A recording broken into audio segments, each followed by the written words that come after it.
Hello and welcome to Country Life Simple. It's the weekend. I just had some nice breakfast. I made some pancakes and I'm planning to go in the garden and do some work there before it gets too hot. It's still pretty hot and muggy. Obviously, it's summer in central Queensland. It is hot, and after all that recent rain, it's also quite muggy. But before I do that, I'm gonna make a beetroot chocolate cake, because my mum has invited me over for lunch today. She's going to make a roast lamb, so I'll bring dessert. And what goes better with lamb than beetroot?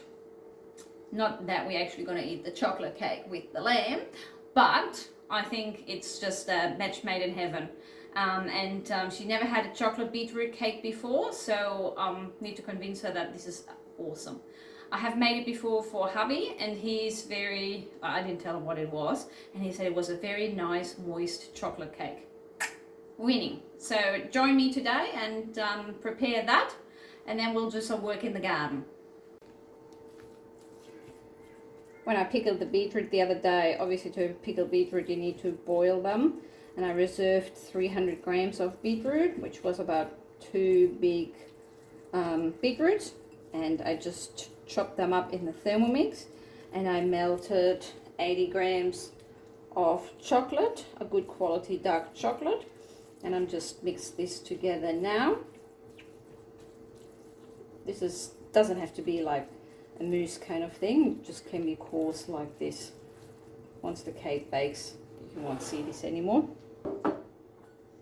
In a separate bowl, we'll mix 3 eggs and 2 cups of sugar. 2 cups I find way too much, so I'm just going to use whatever I have here left. This was 1 cup, and I think this might be 1.5.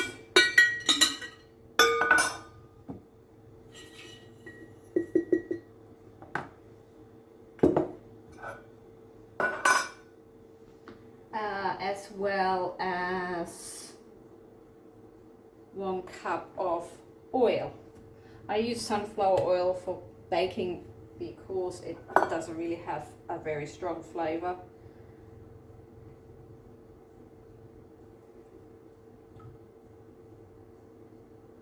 Yeah, look at that. Didn't I have that at the end of 2023? Everything was empty. Laundry detergent, dishwashing detergent, everything was empty. Oh well. 2024, it continues. What do you think of these flowers? Don't they look beautiful? They golden pandas. I had to cut some of the tree off yesterday because it was hanging into the washing line, into the clothesline, and I thought they were way too nice to chuck. So put it in here. Looks beautiful. They don't smell, but they do look nice. There's heaps of lorikeets and bees in there out on the tree. Alright, now where I mix this, I'm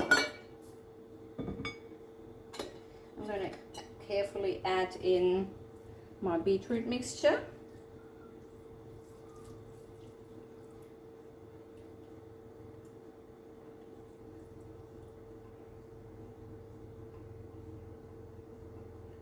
As well as about a teaspoon of vanilla essence.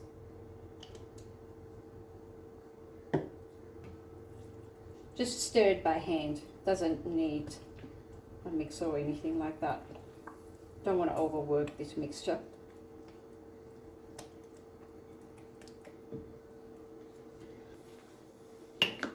Now we're going to add half a cup of cacao. This is a 1/4 cup, so I need 2.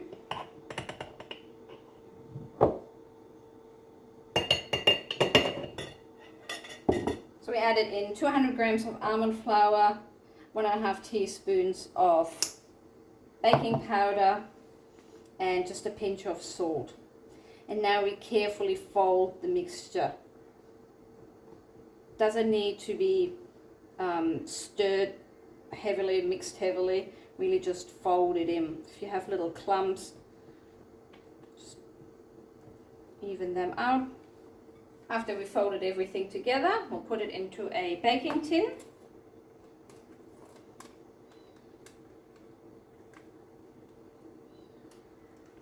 And now we're going to bake this at 180 degrees Celsius for 50 minutes. I made my mum some rosemary salt so she can use that for the lamb. And I just dehydrated some rosemary from the bush outside. And once it was dehydrated, I put it through the Thermomix with some rock salt. Dehydrated it again. And now we got rosemary salt. Smells amazing. Will go really nicely with the lamb today. Look at that. Beetroot chocolate cake with chocolate frosting. Yum.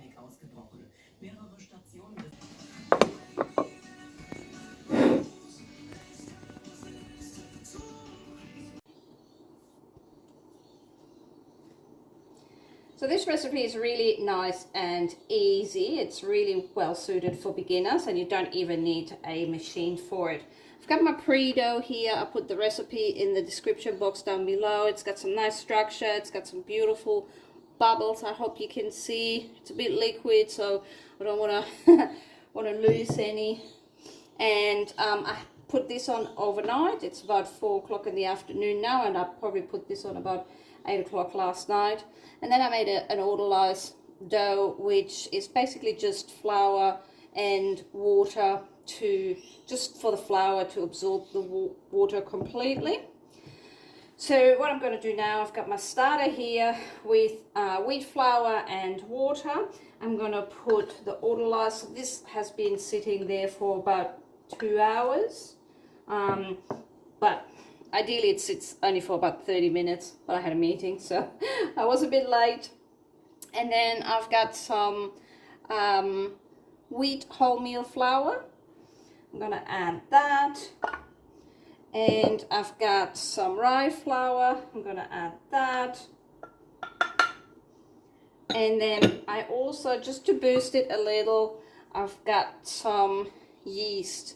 My yeast is really old, so I used half a tablespoon of yeast and about half a tablespoon of sugar with some water just to activate the yeast. This will help this bread to really give it a very good rise, because it is a real beginner bread. And then I need to add some water and some salt.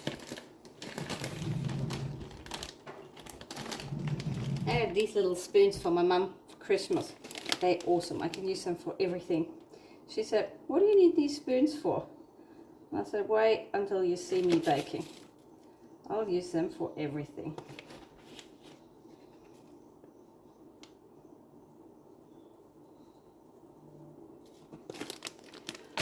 All right. So that's everything, and now you can mix it with just a spoon or your hands, up to you. It's a runny dough. It doesn't have any structure. You can use your machine if you really want to, but for this recipe you don't need to. It is sticky though. I don't really like to use my hands because it is sticky. The dough is finished. Mixed it up enough. It's really sticky. I'm going to put a silicone cover over it and leave it here. The recipe says for about 2 hours. So half an hour is over. I'm now going to fold the bread with one of these. I can't think of the name. And basically you just sort of push it from the bottom to give it some structure, from the bottom to the top. But don't forget, this is a mixture between a rye and a wheat. You probably have seen some videos of people stretching and folding wheat.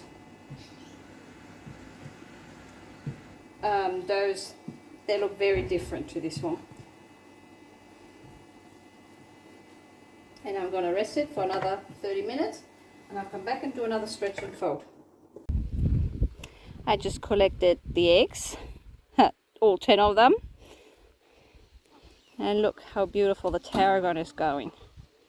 And there's heaps of pomegranates. And there's more, there's some down there, up here. And if you don't know, this is how they look like when they flower. And then they become like this and become a yummy pomegranate. Very healthy, very nice to eat. Needs to be cut back. Also got heaps of lemons, heaps of limes.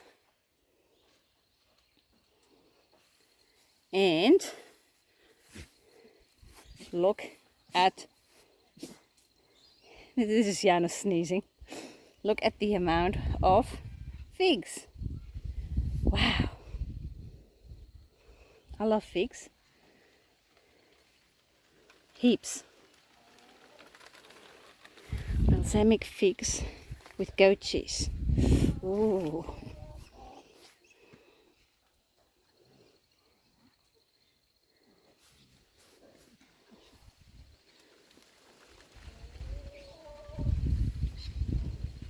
Yum.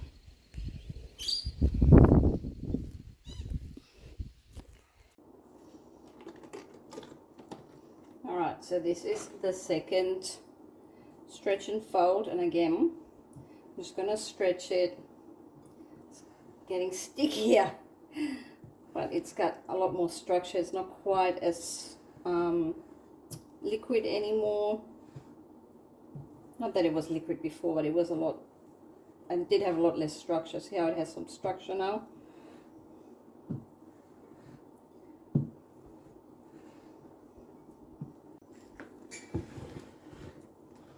Two hours are over. We've stretched and folded the dough twice, and it's got a lot more structure now. And I'm going to put it carefully on a floured silicone mat and try to net through it very, very quickly before putting it into a round banneton. And for those of you who will comment that the fabric is not supposed to go inside the banneton, I know, but I prefer it this way. It's less cleaning. I can just take the fabric and put it in the washing machine, and I don't have to worry about the dough sticking to the banneton, cleaning the banneton, and then it might go mouldy, especially with this weather. Although normally, if you do prefer to do that and you clean it, just use a brush and then put it in the warm oven after you have taken your bread out. And I didn't put enough flour on, it's sticking a little bit. Okay, this might be able, you might be able to see better. So I'm just sort of kneading it through slightly, folding it into a round shape, trying to get some structure, trying to stretch it just for a very short time frame. And then I'm going to put it, careful, it's quite soft, carefully put it into this banneton and let it rest for about 35 minutes.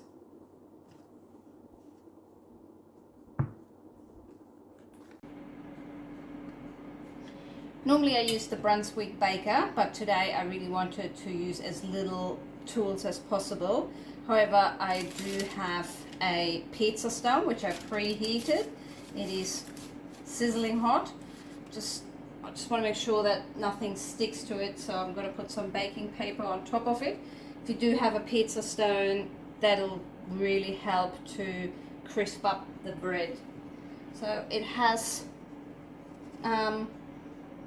risen nicely. You can tell it's ready to go. So I'm trying to carefully, without flopping it and without burning my fingers, to put it on the pizza stone, and then I carefully remove this. So it already got like a nice pattern, but the pattern to this bread I saw in the recipe book was, I'm not quite sure if I can actually do this, but it was really nice looking, so I really wanted to give it a go. It was like a fan, I guess. And I'm just using a normal sharp knife and go about 5 millimeters deep. It's not super even, but that's alright. And now I'm going to take my oven gloves and put this in the oven. Before I do though, I'm going to spray it with water to give it some steam.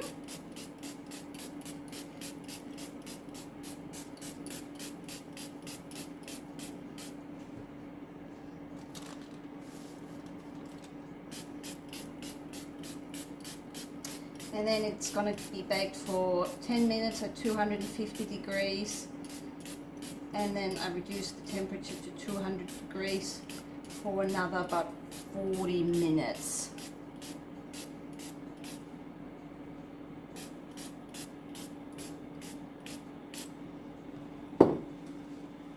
Alright, let me get this in the oven without burning myself.